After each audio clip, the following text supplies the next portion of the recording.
What's up, guys? So today we are going to dive into a new series. Up to this point, you've only ever seen the bug on my channel, which is still in progress, and you guys will see some more content of that coming out.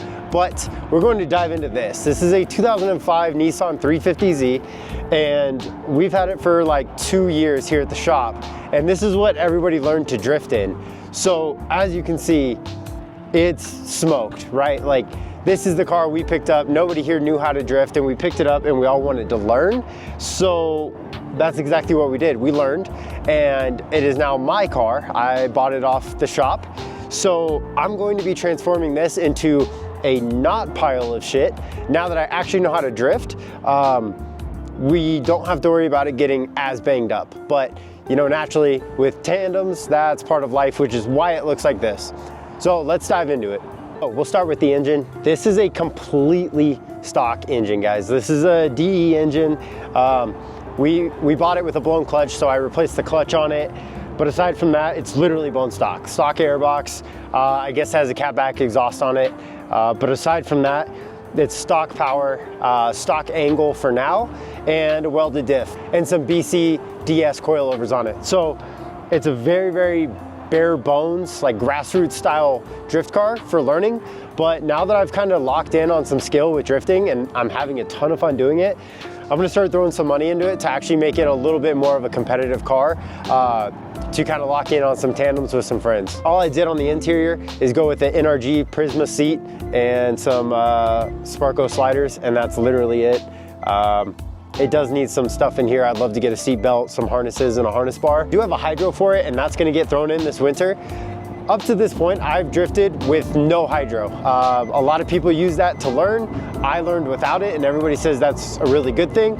But now that I'm starting to do tandems, I can really feel where I need the e-brake to kind of chase people. So that'll get thrown in here, and possibly a steering wheel. So the last bit, obviously, visually, this thing is destroyed. Let's see, somebody else was driving it, they spun and hit a wall. So that's why this quarter is destroyed. And then I was chasing a friend and he spun, and then I hit him, which is why this fender, actually no, I think that's why this fender is gone. We took it completely off because it was just blown out entirely.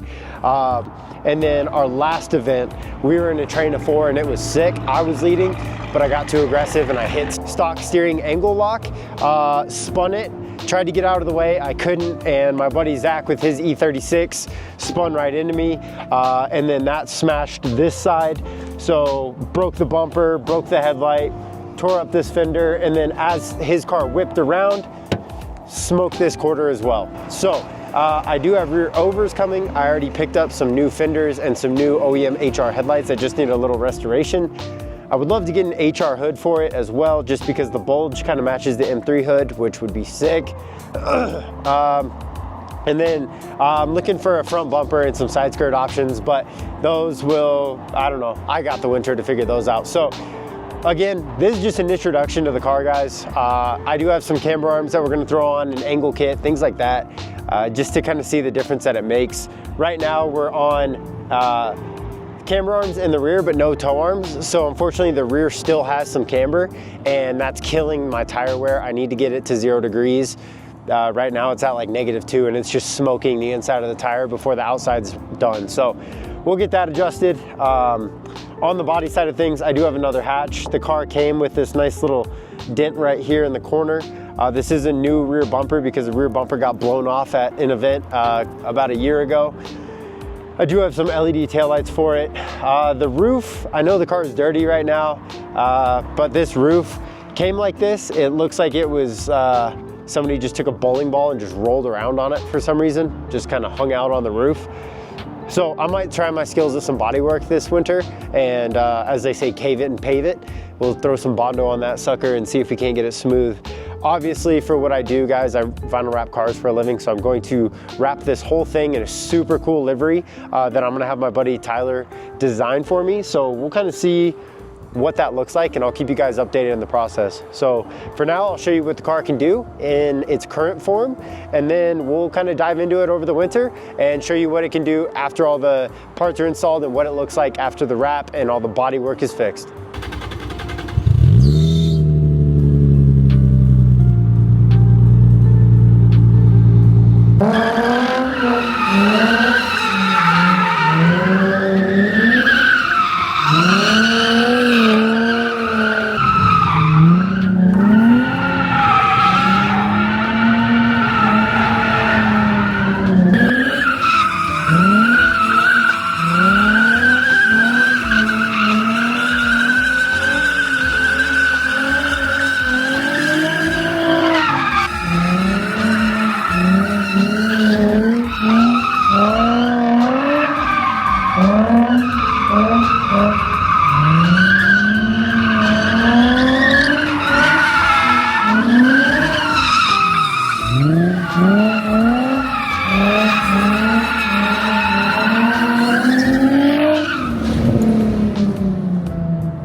I know I haven't introduced the M3 to the channel yet, and this is not the way I want to, so you guys will get a proper introduction to this thing because this is my favorite car out of the fleet.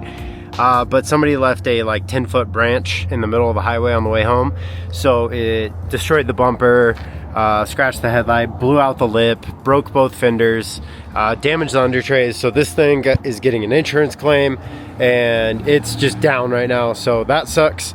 But once it's back up and running, I will give you guys the proper introduction that you deserve to the M3. You guys see, this car gets down. I mean, it's, again, stock angle, stock power, welded diff, coilovers, and seat, and it's extremely fun. I know it's just in the lower parking lot, but at our local track, PPIR, this thing will drive the whole track, no problems. So it's still a solid car as it sits, but it needs love because after a couple years of abuse and people learning on it.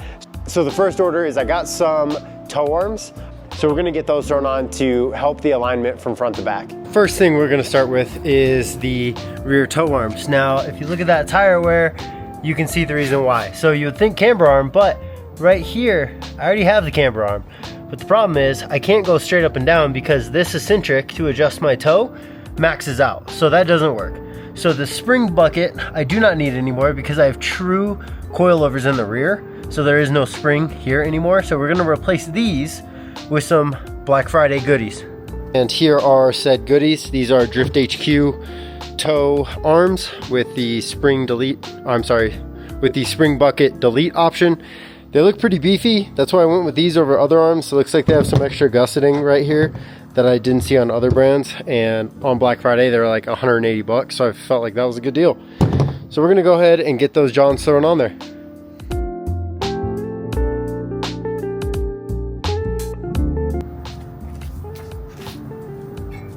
All right, that was way easier than expected. I already got the spring bucket out. Literally 2 bolts came right out. So I'm gonna grab the Drift HQ ones. I'm going to get it matched up as best I can in terms of dimension or length, so I can kind of set the toe where it needs to be. But it will need an alignment, so I'm gonna get those thrown in. And I also have eccentric lockouts for the hardware, so there's no second place of movement. It's only the adjustment in the arm. The arm is in, and it went in just as easy as the old one came out, but due to just the rigidity and the bushings, trying to make this shorter to adjust my camber with it off the car was harder. So I just extended the arm, put the bolt through, and I just kind of cinched it down where it is because I'm going to take it to the alignment shop. My buddy Zach over at Proform Alignment, he's gonna get this thing dialed in. It's not even worth me wasting time. I just need it good enough to get on a trailer. For those of you that are also car enthusiasts that work on your car, you know nothing is ever as quick or as easy as it should be when it comes to working on cars. But thankfully this is. I'm only at like 10 minutes to do a side. I'll probably do the next side even quicker. I even did shocks on my truck today and those were just as quick. So overall, great day of working on cars. Got to drift a little bit, but I'm gonna get this other side knocked out. Maybe throw some skinnier wheels on since a little bit less camber in the smashed quarters. So we'll see, but my goal today was just to get these arms on and kind of introduce you to the car. So I think we're going to achieve that. Let me get this knocked out. So I want to show you guys the exact reason why I'm doing these toe arms. Because again, I already have the camber arms, but I can't adjust it enough to get the toe out. So I have to keep a little bit of camber.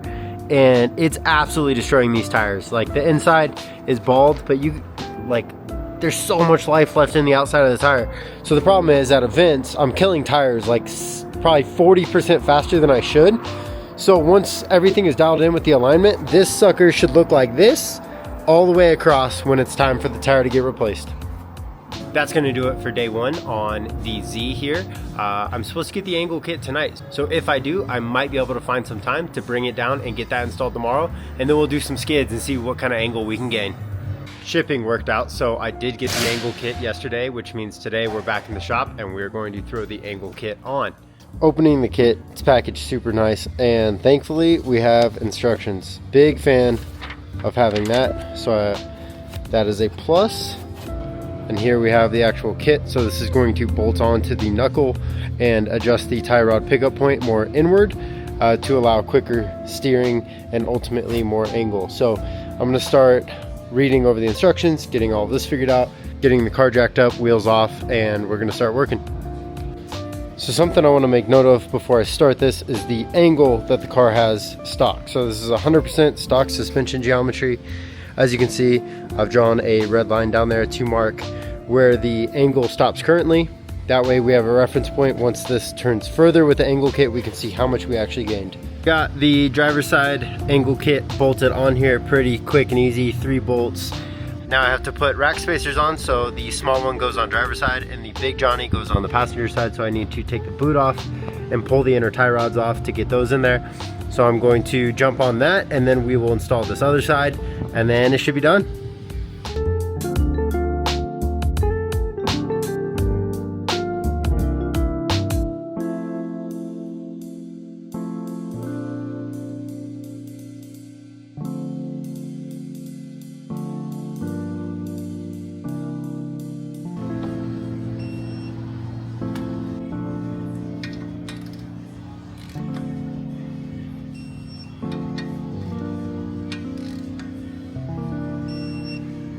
Okay, so angle kit is all installed. I got the adjustment. The steering wheel, I don't think is centered on the rack itself, so I actually need to pull the steering wheel shaft off of the rack and reinstall now that it's straightened out.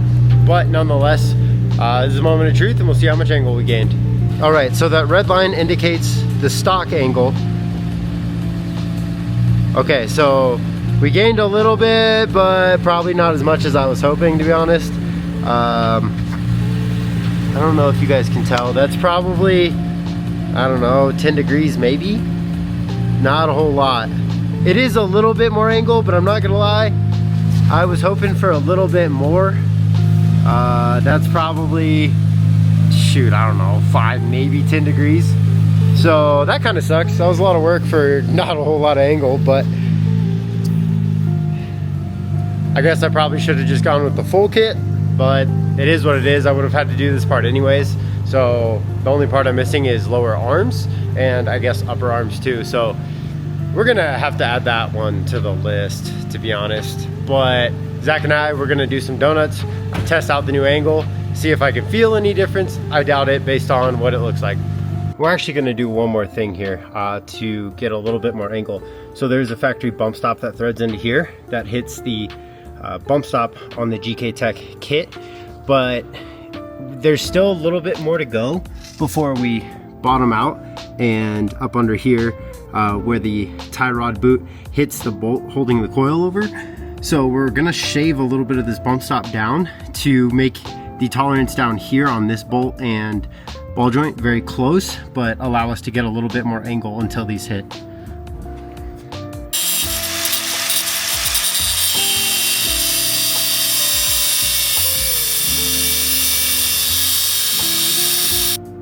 Right there is the shaved bump stop. We're gonna see what kind of difference we got here.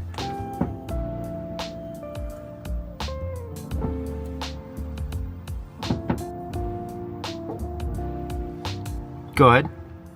Yeah, it's like barely touching right at the end. So it should be pretty primo, I think. If worst case, we can add a washer right on the back side of it. All right, the bump stops are shaved, so here's the final rendition of the angle with just the bolt-on setup. There, okay, so a little bit more, nothing crazy, but that feels better than what it was. And granted, the car is also parked, so it might move a little bit more once the vehicle is rolling, but I'd say that's probably about 10 degrees difference.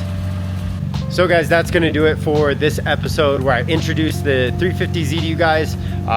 Again, stay tuned because I'm going to build this thing up. I already have some more parts on order and this thing is going to get the full setup for drifting. Obviously, more angle is coming and I'm gonna fix the body, wrap it, make it look sick, and then we're gonna go to events. So we're gonna go rip some donuts.